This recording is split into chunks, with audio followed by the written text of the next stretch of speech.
Vana puitredel võib muutuda suurepäraseks riiuliks köögis, pakkudes ruumi maitsetaimedele ja väikestele köögitarvikutele. Vana uks, mis on asetatud kahele madalale raamaturiiulile, saab kergesti uue elu stiilse kodukontorilaua näol.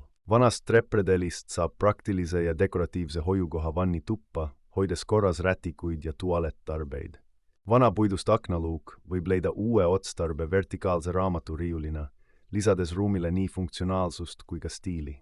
Vanad puuviljakastid saavad uue elu riidekapis rippriiulitena, pakkudes suurepärast lahendust rõivaste ja aksessuaaride organiseerimiseks. Lastele saab luua lõbusa ja praktilise mänguasjade hoiukoha, kinnitades vana redeli seinale ja riputades sellele värvilisi kangast korve.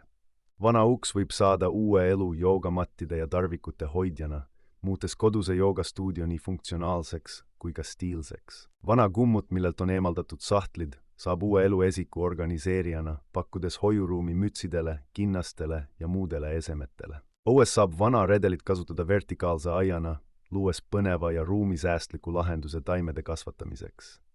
Vana puidust kaubaalus võib muutuda stiilseks pottide ja pannide hoidjaks köögis, lisades ruumile industriaalset šarmi.